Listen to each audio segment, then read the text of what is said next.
Okay, it's vlog 13.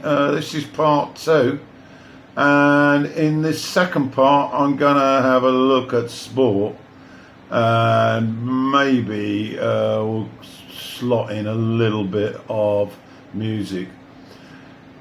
The Premier League, well, we had the Derby Day last weekend. I've done a video on this just to say that I was absolutely delighted that Man United came back from 2 down to beat City 3-2. Moving on, the Champions League, well, we've resolved the semi-finalists now, and quite a shock at Rome, the Olympico. They managed to come back from 4-1 to defeat Barcelona 3-0 and went through on away goals. That was a bit of a shock.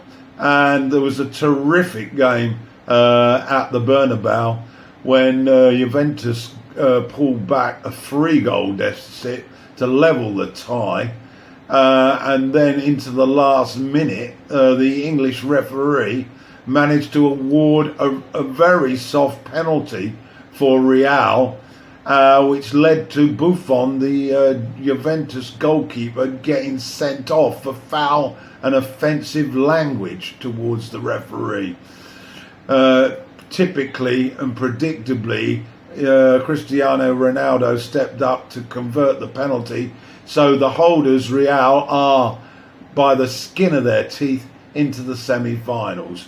They'll be joined there by Bayern Munich, who ground out a dull draw against Sevilla, and Liverpool, who managed to finish off Manchester City once and for all, winning the second game as well as the first 2-1, with Salah once again scoring. Where did they find this Egyptian? Okay, other sport. The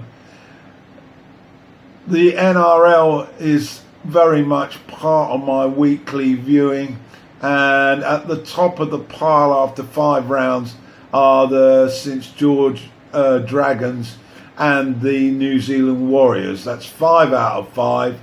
The 2 stars, Johnson for the Warriors and Widdup for the Dragons, are playing out of their skins. MotoGP, wow, I love this. I'd sooner watch the motorbikes than the cars. The cars are monotonously fast, and it's just like a procession, not the bikes. We had a tremendous second round in Argentina, and I can't believe the antics of Marc Marquez, the current world champion. After a delay at the start because they couldn't decide what type of tyres to use because the weather had been oscillating between dry and wet. There was a delay start, and when it finally got ready to go, Marquez managed to stall the engine, and with just seconds to go, he bump-started the Honda by pushing it up and down the grid and doing a U-turn, and eventually got back into position, and away we went. Well, it didn't seem to hinder him because immediately he went to the front, and it looked like he was going to walk away with it. Then the organisers decided that his antics on the grid were worth a drive-through penalty. What that means is he's got to come into the pits, stop, and then start again. And in pit lane, you have to ride very slowly. So he came out in about 24th and then decided to drive like a maniac.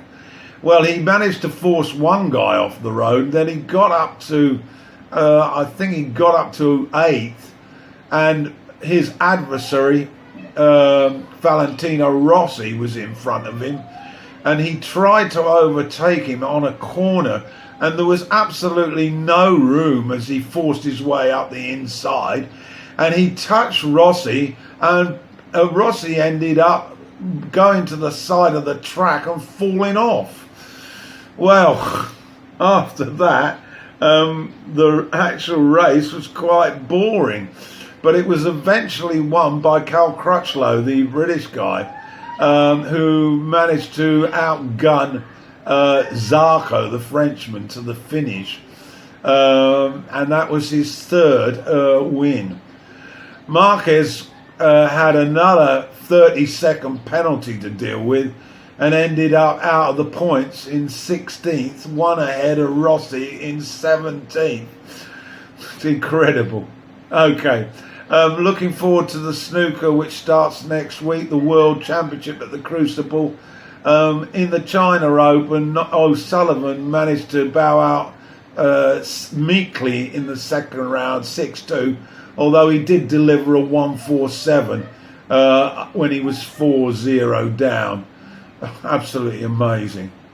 Okay, that's the sports wrap up. We'll be back with a few more points on music and movies and a little bit of politics.